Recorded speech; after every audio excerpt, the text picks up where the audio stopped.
The girl stood at the edge of the marble store floor, her bare toes curling against the chill of the polished ground.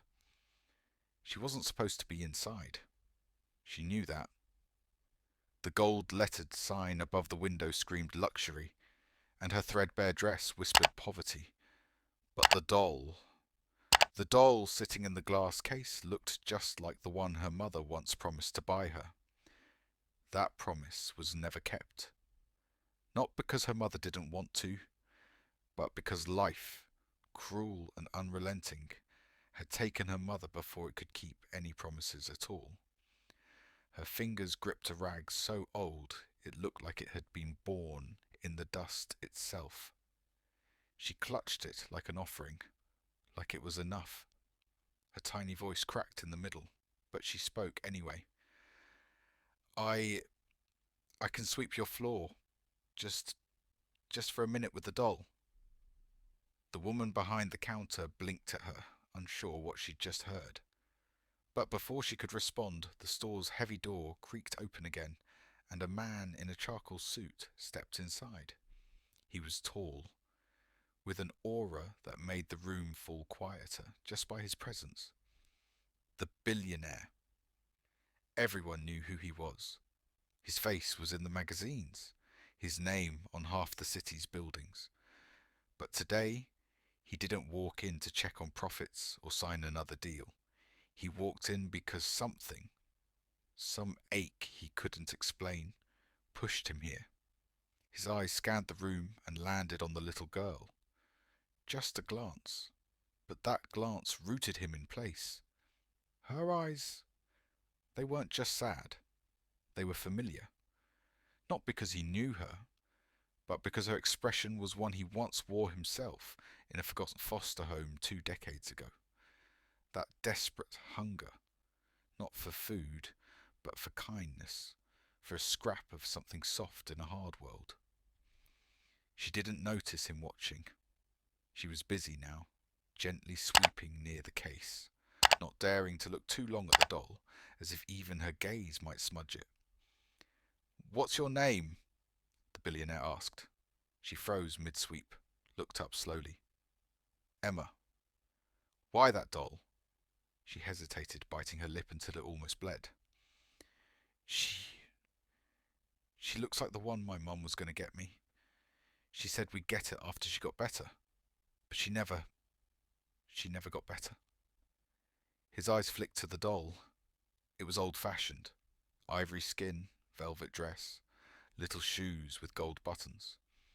It had sat unsold in that case for years. No one wanted it because it wasn't trendy, wasn't collectible. But now, staring at it through this girl's eyes, something tightened in his chest. The shopkeeper tried to speak, maybe to explain, maybe to tell the girl to leave. But he raised a hand to silence her. "Emma," he said gently, "where's your family?" She gave a half smile that was more painful than tears. "Don't really got one. Just me. I clean things, sweep steps, carry groceries sometimes." She glanced again at the doll. Her voice dropped to a whisper. "Not asking to keep her. Just want to hold her. Just once." He stepped closer to the case. The doll looked so still, so meaningless, just a relic. But then, his eyes locked onto something beneath her, a scrap of fabric, a tiny embroidered corner peeking from under the doll's dress. And the second he saw it, his breath hitched. His knees almost buckled. He opened the case with trembling hands, pulled the doll out like it was a sleeping baby. He lifted the dress slightly, and there it was. A hand-stitched name on a little torn cloth sewn into the doll's back. A name he hadn't seen in over 20 years. His sister's name, not her birth name, but the secret one they made up together when they played pretend. A name only the two of them ever knew. He stared at the little girl in front of him. "Emma," he whispered, voice cracking, "where did your mother get this doll?" She blinked, confused by the question, and by the sudden tears forming in the man's eyes. She said it was a gift from a girl she met in the hospital a long time ago. Said they shared a room for a few weeks. She never told me her name. His hands trembled now as he held the doll. But he remembered. He remembered the day his little sister was taken from the hospital while he was still inside. He remembered his parents' tears, the weeks of searching.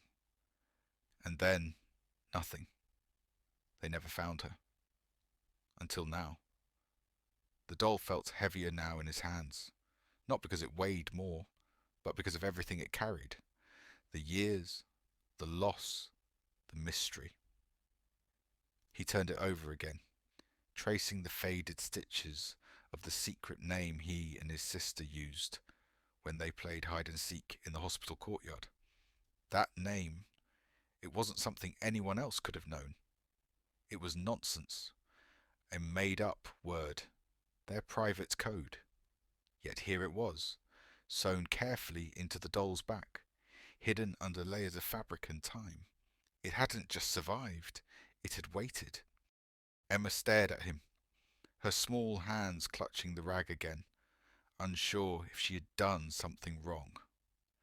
The shopkeeper looked back and forth, completely out of place now, in a moment that suddenly didn't belong to her store anymore. "Are you okay, sir?" the woman asked hesitantly. But the man didn't hear her. He knelt down in front of the little girl, still holding the doll.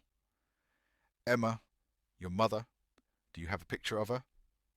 She nodded slowly, eyes wide with curiosity and caution. From a tiny satchel tied around her waist, she pulled out a folded photograph, creased at the corners, the kind of photo touched too often, protected like treasure.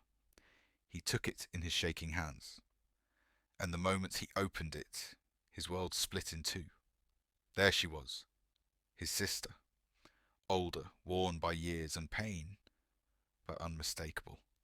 Her smile hadn't changed, tilted slightly to the left, the way it always did when she was trying to be strong.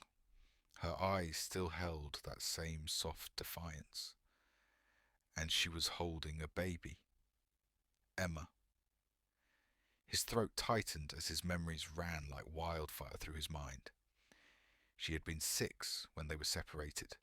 The foster system shuffled them into different homes, like playing cards tossed into the wind.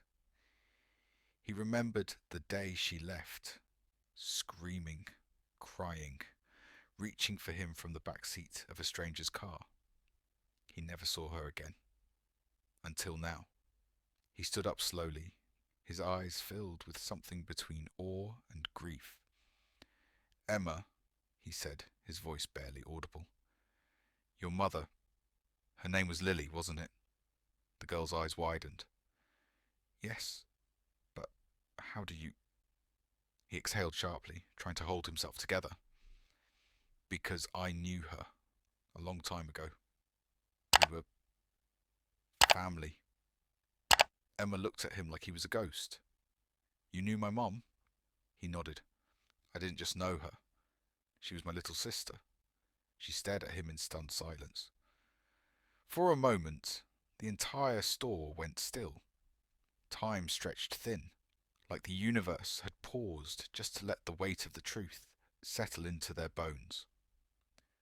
The billionaire looked at the photo again, then back at Emma.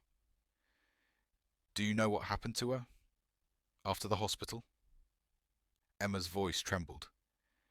She didn't talk much about it. Just said she had to run away. Said no one ever came for her, so she stopped waiting." He closed his eyes. His heart cracked all over again. She thought he gave up on her. All these years? She died believing she'd been abandoned, but he had never stopped looking. Not truly. And now, in the most impossible way, she had sent him a message. Through her daughter. Through a doll. He knelt again, eye level with the girl. "Emma, I think I'm your uncle."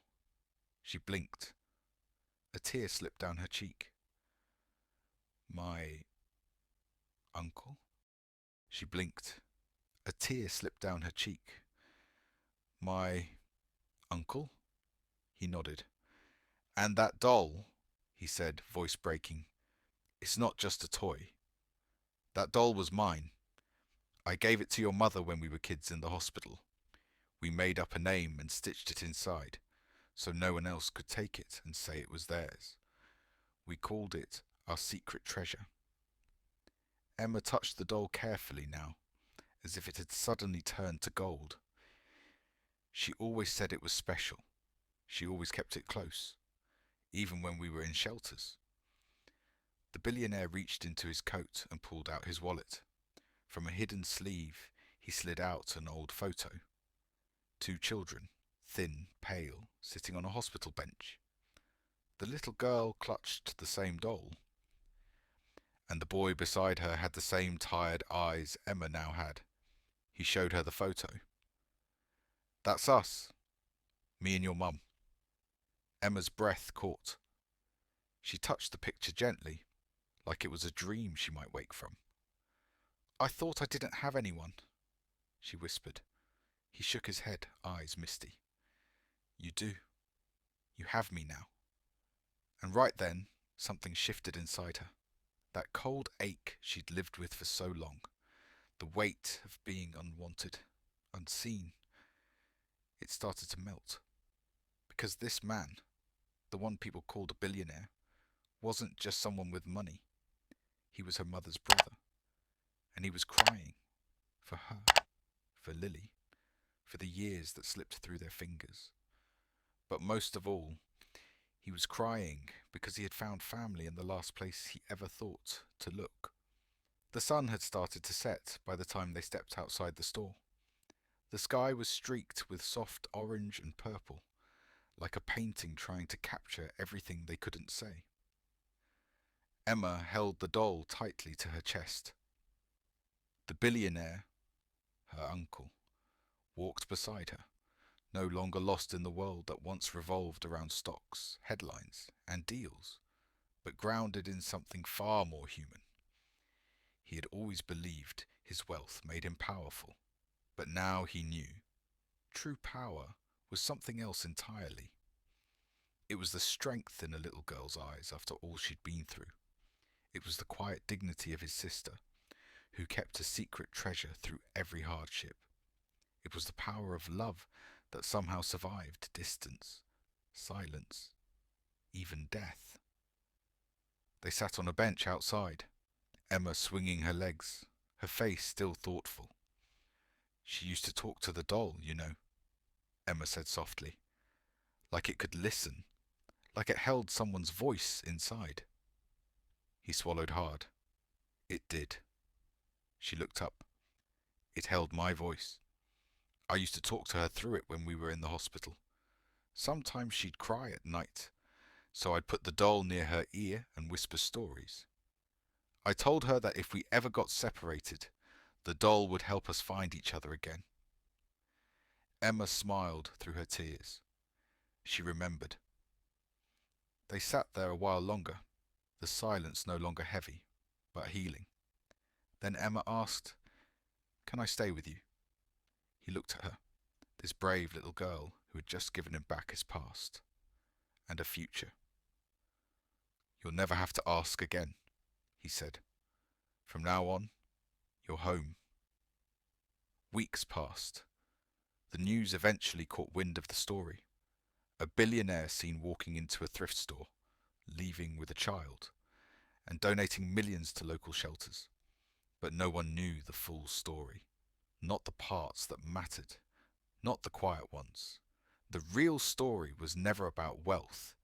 It was about 2 lives colliding in the most unexpected way, bound by a thread stitched into a tattered old doll. The man, once cold and guarded, now smiled with his eyes when he spoke to the press. Not because of the attention, but because of the girl beside him. And Emma? She no longer swept floors for dolls. Now she had rooms filled with love, warmth, and the safety of belonging. She slept with the doll beside her still, not because she needed it to survive, but because it reminded her of everything that led her home. Then, one rainy evening, as they were cleaning out the attic of her new home, Emma found something buried beneath old boxes. It was another photo, one neither of them had seen before. A nurse stood in a hallway, holding two children in her arms. One was clearly her mother. The other, a boy with wide, terrified eyes. Scrawled on the back, in the nurse's faded handwriting, were just 5 words. They should never be apart. Emma looked up at her uncle. Do you think she meant us? He nodded slowly, tears welling again. I think she knew, even then. And just like that, the story of a doll became the story of a reunion, of a promise kept across decades, of a little girl who thought she was alone, and the man who discovered that the richest things in life can't be bought, they have to be found. Together they turned an old wound into a new beginning, and every night, when Emma went to sleep, she whispered one last thing to the doll, something her mother used to say. Thank you for not forgetting me. And the doll, silent and still, held the weight of that love forever. The end.